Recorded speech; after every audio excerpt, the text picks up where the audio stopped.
आँख जो है क्या आँखें न इससे प्रतिबिंब कहाँ बनता है? रेटिना कौन सी परत है? आँख के लास्ट वाला रेटिना देखो, रेटिना परत है, ठीक है ना।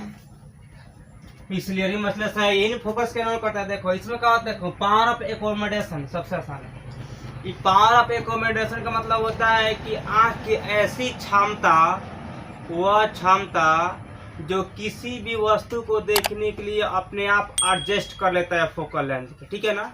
जैसे दूर को वस्तु को देखना है तो साफ देखना है, दिखाई देता है ना हम लोग के, ठीक है ना। हम लोग का आँख कभी साफ दिखाई देता है, नजदीक का वस्तु देखना है तभी साफ देख लेते हैं। लेकिन जैसे ही उम्र बढ़ेगा या आँख में कोई रोग पकड़ लेगा तो कभी कभी क्या होता है, दूर के वस्तु साफ दिखाई देता है, नजदीक के दिखाई नहीं देगा, या कभी कभी नजदीक के दिखाई देता है, कभी कभी दूर के दिखाई नहीं देता है। इसमें क्या होता है, देखो तो पावर ऑफ एकोमोडेशन किसमें होता है? स्वस्थ आँख में। हम लोग का आँख स्वस्थ है, इसमें पावर ऑफ एकोमोडेशन है। ये किसी भी वस्तु को, किताब भी साफ साफ दिखाई दे देगा, बड़ा दीवार भी साफ साफ दिखाई दे देगा का, इसमें हर एक चीज दिखाई दे सकता है क्योंकि हम लोग का आँख अभी स्वस्थ है, ठीक है ना। तो इसमें देखो मेन इसमें दो चीजें काम है। एक यहाँ पर सिलियरी मसलस जो ये वाला है।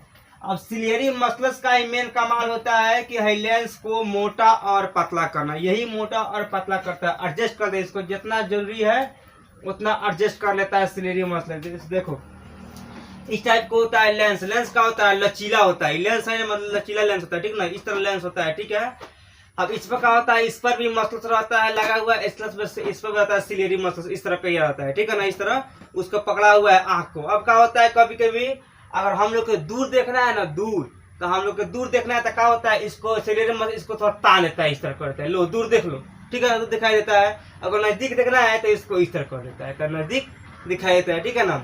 यानी जो आँख के जो लेंस होता है, अगर लेंस की वक्रता त्रिज्या मतलब इसका त्रिज्या अगर बड़ा हो जाता है तो बताओ ना, बड़ा होगा इसका त्रिज्या, तो बड़ा होगा तो नजदीक का वस्तु मतलब चिपट हो जाएगा, तो नजदीक का वस्तु देख लेते हैं। यानी इसका त्रिज्या बढ़ गया तो नजदीक के वस्तु, इसका त्रिज्या पतला हो गया तो दूर के वस्तु हम लोग देख लेते हैं। तो आँख में लेंस ऐसा ही होता है, ठीक है ना, जो क्या करता है अपने आप फोकस दूरी को चेंज करते रहता है, जैसे हम लोग को वस्तु देखना है वैसे बनाता रहता है, ठीक है ना। तो ये सारी जो पावर ऑफ एकोमोडेशन है, ये सारी कहानी कहाँ से है, सिलियरी मसलस से। सिलियरी मसलस से आँख के लेंस को क्या करता है, कभी छोटा करता है कभी बड़ा करता है। वस्तु के जैसे वस्तु बड़ा है तो इसको लमरा देगा, लो बड़का देख लो, ठीक है ना, इसको साफ पूरा तान दी, लो देख लो बड़का, जा जाएगा बाद छोटका नजदीक के इस तरह कर देगा, लो चपटा देख लो, ठीक है ना। तो ये सब कहानी किस पर टिका हुआ है, सिलियरी मसलस को। समझ में आया नो। तो सिलियरी मसलस ऐसी क्षमता है जो क्या करता है, आँख के लेंस के फोकस दूरी को अपने आप बदलते रहता है, इसी को बोलते हैं पावर ऑफ एकोमोडेशन। लिखा जाएगा एग्जाम में, कोई दिक्कत नहीं आएगा तो लिखना कि आंखवा जब लंबा हो जाला तो दूर दिखाई देला, जब चपट एक नाक चिपट जाला तो नजदीक दिखाई देला। यही दोनों दूरी का कोई हमने के पावर ऑफ एकोमोडेशन, ठीक है, समझन क्षमता। अब देखो एक होता है कटारेक्ट। कटारेक्ट मतलब क्या होता है, मोतियाबिंद। ये मोतियाबिंद किसको पकड़ता है, तो भाई किसी को पकड़ सकता है, जरूरी नहीं है कि हम लोग को पकड़ेगा, या किसी को ही पकड़ सकता है, लेकिन हाँ खास कर होता है बूढ़े लोग में। क्यों होता है, क्योंकि वो लोग के शरीर जब कमजोर होता है ना तो वो लोग के उजला हो जाता है, तो मोतियाबिंद होता है तो उसको इलाज हो जाता है, मोतियाबिंद का डॉक्टर इलाज कर देता है, ठीक है ना। मोतियाबिंद में क्या होता है, आँख के जो आगे रहता है ना पुतली, ठीक वाले पुतली पुपुल, ये पिपुल का होता है व्हाइट कलर का होता है। जब व्हाइट कलर का होता है ना तो इसमें वस्तु भिन्न भिन्न दिखाई देता है, ठीक है ना।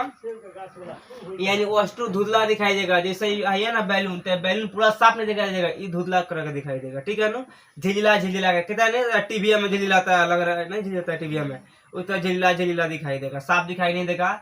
और जो आँख के जो होता है वो लेंस का होता है धुंधला हो जाता है, ठीक है ना, उजला व्हाइट हो जाता है, तो क्या पकड़ लेता है, मोतियाबिंद। तो मोतियाबिंद के इलाज हो सकता है, डॉक्टर के पास जाकर लो तो मोतियाबिंद के इलाज कर देता है, ठीक है ना, इलाज होता है। लेकिन देखो इसी के साथ में होता है काला मोतियाबिंद, ठीक है ना, ग्लूकोमा। देखो मोतियाबिंद के इलाज इसलिए नहीं होता है कि इसमें जो कोशिका है ना वो कोशिका ही कमजोर हो जाता है, और जब कोशिका कमजोर होता है तो उसका इलाज नहीं होता, उसका इलाज करना बहुत मुश्किल है, ठीक है ना, मिनिमम यानी नहीं हो पाता है, ठीक है ना। क्योंकि सारे जो इसमें कोशिका होता है ना, इसमें आँख के अंदर में, ये सब कोशिका का हो जाता है, खराब हो जाता है।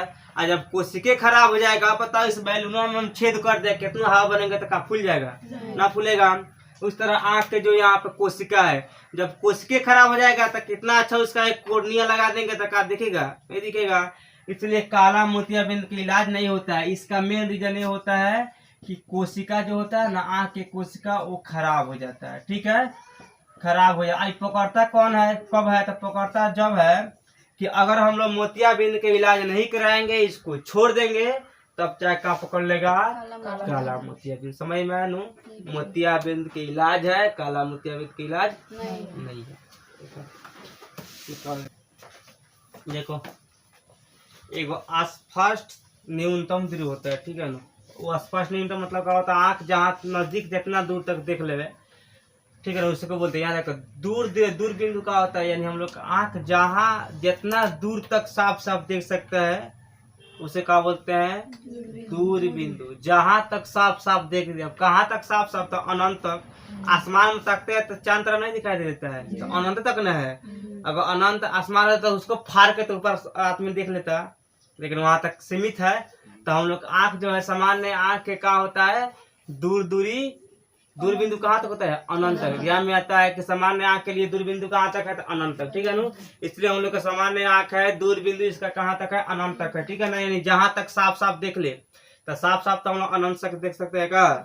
यहाँ से गए तो वहां गए, तो वहां जाएंगे तारे आगे और दिखाई देगा, वहां जाएगा उससे आगे और दिखाई देगा, यानी हम लोग के अनंत तक दिखाई देता है। ठीक है ना, इसलिए सामान्य आँख के लिए दूर बिंदु कितना है? अनंत तक। जहाँ में आएगा देखा जाएगा अनंत, उसमें इंग्लिश में आएगा तो इन्फिनिटली आएगा, यानी अनंत तक सामान्य आँख के लिए दूर बिंदु होता है। अब देखो, निकट बिंदु यानी वह बिंदु या वह स्थान जहाँ तक वह निकट के वस्तुओं के, नजदीक के वस्तुओं को साफ साफ दिखाई दे दे, उसे क्या बोलते हैं? निकट बिंदु।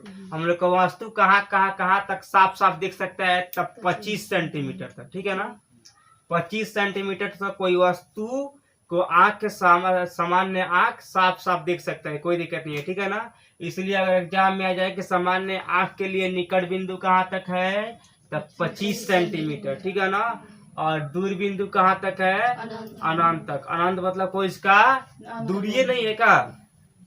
एक होता है दृष्टि विजन, यानी रेंज विजन, यानी दृष्टि विस्तार। दृष्टि विस्तार मतलब क्या होता है कि अनंत और 25 cm के बीच में जो भी वस्तु को हम देखते हैं, वो क्या होता है? दृष्टि विस्तार होता है। यानी आसमान और जमीन के बीच में जितना भी चीज दिखाई दे रहा है, बीच में इस तरह है, हम लोग आँख के बीच में, तो इतना बीच में दिखाई देता है, उसको क्या बोलते हैं? दृष्टि विस्तार। ठीक है ना, तो दृष्टि विस्तार का मतलब यही होता है कि बीच के वस्तुओं को साफ साफ देख ले, तो हम लगभग देख ही लेते हैं साफ साफ का। चांद तारा दिखाई देता है, ठीक है ना, बीच में हवाई जहाज चलता है, इधर उधर नहीं चलता है, दिखाई दे देता है। चिड़िया उड़िया गोरिया चुटकी भागती है, दिखाई दे देता है का, ये सब क्या दिखाई देता है? तो ये सब बीच वाला चीज हो गया, तो ये सब का हो गया? दृष्टि विस्तार हो गया। ठीक, समझ में आया? कोई दिक्कत?